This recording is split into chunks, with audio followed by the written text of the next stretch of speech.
Hello, and welcome to What's the Deal, our investment banking series here on JP Morgan's Making Sense. I'm your host, Ben Wilson, head of Natural Resources Mergers and Acquisitions at JP Morgan. Today, we'll be discussing JP Morgan's involvement in the unprecedented series of transactions between the U.S. Department of Defense and MP Materials. Joining me for this insightful discussion is Kevin Colborne, who leads JP Morgan's North American mining franchise, and Andrew Castaldo, co-head of Mid-Cap M&A. Welcome, Kevin and Andrew, to the podcast. Thank you, Ben. Excited to be here. Yeah, looking forward to the discussion. Glad you both could join me today. So let's dive right in. So clearly, geopolitical events and the state of the global rare earth supply chain played a key role in this transaction. Kevin, do you mind setting the stage and providing an overview of the constituencies involved? Sure. So why don't we start out with just the importance of rare earth magnets to our modern economy. As many of you probably know, rare earths or magnets are in everything we use for modern applications, from our cell phones to defense applications, from F-35s and Tomahawk missiles and beyond. Really the background to this transaction was the fact that post-Liberation Day, China has weaponized magnets against the U.S., which started breaking down trade negotiations between China and the U.S. And really the only U.S. champion is MP Materials. MP Materials is the only scaled producer of rare earth materials in the U.S. They have a mine and co-located refinery in California, and they have a magnet facility called Independence in Fort Worth, Texas. Really, when the trade negotiations started breaking down, it was MP Materials that was approached by the U.S. government, specifically DoD, to work on this transaction as a solution to the U.S. economy, but as well for defense applications. Thanks for that, Kevin. So, Andrew, we've got the only integrated American producer and then processor for these rare earth magnets. And Kevin just walked us through the critical national security implications for their use cases. Can you lay out how this deal came together and perhaps the broad construct of the transaction or series of transactions? Sure. And look, this is arguably the most unique transaction I've been involved in throughout my career in M&A. But in many respects, it followed a lot of the same steps that are required in any M&A transaction, from diligence to structuring to negotiation of the economic terms to valuation and modeling, all the way to document production and ultimately document negotiation. Very bespoke agreements that were put in place here to memorialize this transaction, but ultimately we got it done through the efforts, and we'll talk a little bit about this later on, the efforts of the company and the administration. From beginning to end was a 2.5-month process from the end of April to the announcement in early July. In terms of what the deal is, ultimately there are 3 pillars to the arrangement that MP and the administration agreed upon. The first is, and probably the most well-known publicly, the administration investing $400 million into MP in the form of a convertible preferred security. That security, combined with some warrants that also were issued to the government, entitles the government upon conversion to about 12 or 13% of the pro forma ownership of MP. The second element is what we call a price support agreement. Ultimately, the key raw material that goes into rare earth magnets is produced at Mountain Pass. It's called NdPr oxide. That is a compound that historically had been priced above $100 a kilogram. As recently as earlier this year was being priced at $60 a kilogram. And the government effectively provided a minimum price guarantee for every kilogram produced by MP of $110. To the extent that the market price or the sales price that MP achieves is below that 110, the government will effectively make MP whole. If the market price exceeds 110, the government will share part of the upside above that $110 minimum guaranteed price. And then the third element of the transaction is a brand new 7,000 tons per annum permanent magnet production facility called 10X. That will cost somewhere between $1 billion and $1.25 billion to build. And JP Morgan has led a bridge commitment facility of $1 billion to finance that build out. The government has agreed as part of the transaction to take 100% of the output off that facility as and when it is built, and is guaranteeing $140 million of EBITDA for 10 years post completion of the facility. It's also important to note that both the NDPR price protection agreement and the magnet offtake agreement and the commitment that the government is providing are 10-year commitments. So a substantial commitment from the administration in support of a continued build out of the integrated magnet business at MP Materials.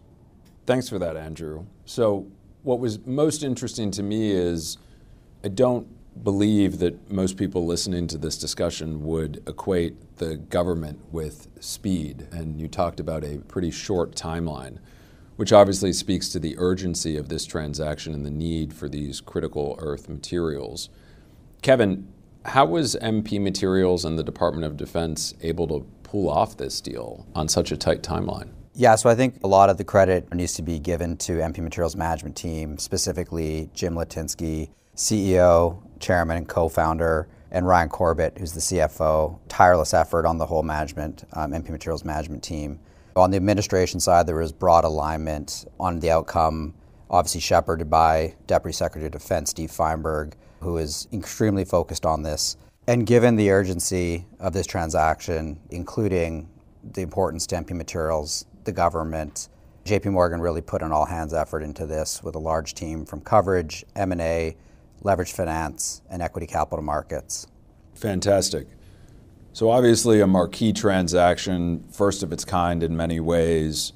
Andrew, what are some of the lessons learned or key takeaways for our clients across industries? Are there any industries that you think these lessons are more applicable to than others? What should we be telling people to think about? Well, look, I think there's been a lot of speculation, both internally at JP Morgan and externally by the press, about other industries that the administration, which has been very vocal about its desire to rework industrial policy in the United States, and what other industries or companies could potentially be appropriate for this type of partnership between the government and industry.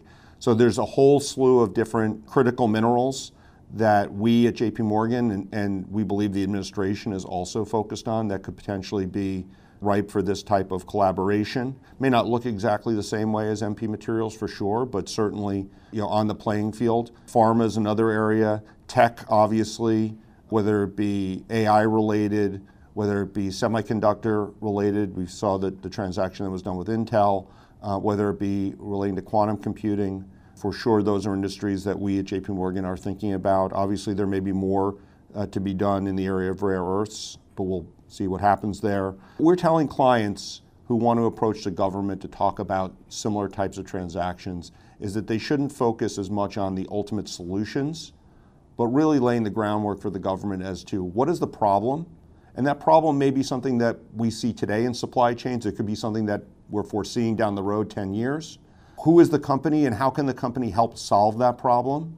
What is needed to solve that problem specifically? How much is needed, how much in terms of capital is required to solve that problem, and how quickly, and I think speed is also an important element here, how quickly can the problem be solved? Because this is an administration that wants to get these issues identified and resolved in relatively short period of time.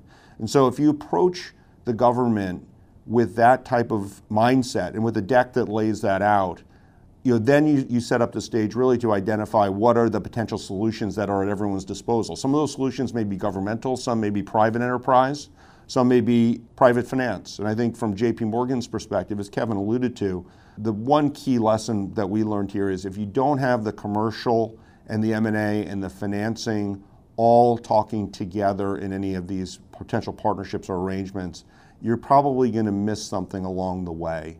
And knowing how the financing market is thinking about a big build like a magnet plant and how the commercial interrelates to that in terms of offtake and timing is critical to really getting to the optimal outcome here. So Andrew, with that, the obvious question is, what do you think comes next? And how are we thinking about helping our clients think through how to interact with the administration and how to solve some of the issues that are facing America? Look, it's a huge focus right now. We've convened a task force.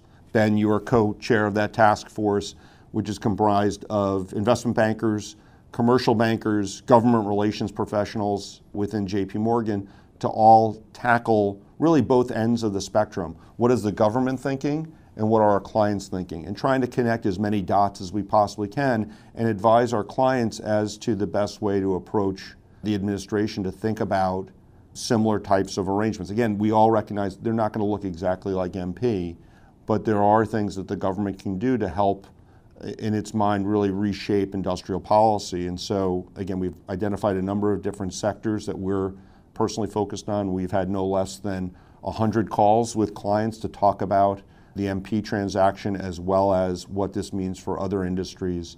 And we've had numerous trips down to Washington to explore those opportunities with the government. So we're very excited about what the next year will bring in terms of additional types of transactions and additional reshaping of industrial policy. And we at JP Morgan feel like we're in the middle of a lot of those discussions. Yes, we're certainly answering the call to support our clients, our country, and our allies. So that brings us to the end of today's episode. Thank you, Kevin and Andrew, for sharing your valuable insights and expertise into this deal. Clearly a win for our client MP Materials and a win for America. Thank you for tuning in to another episode of What's the Deal? We hope you found this conversation insightful, and be sure to tune in to our upcoming episodes as we stay up to speed with the markets. I'm your host, Ben Wilson. Until next time, goodbye. Thanks for listening to What's the Deal? If you've enjoyed this conversation, we hope you'll review, rate, and subscribe to JP Morgan's Making Sense to stay on top of the latest industry news and trends. Available on Apple Podcasts, Spotify, and YouTube.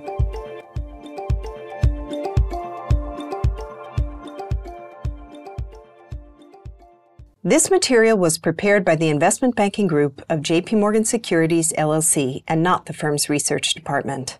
It is for informational purposes only and is not intended as an offer or solicitation for the purchase, sale, or tender of any financial instrument. Copyright 2025 JP Morgan Chase & Company. All rights reserved.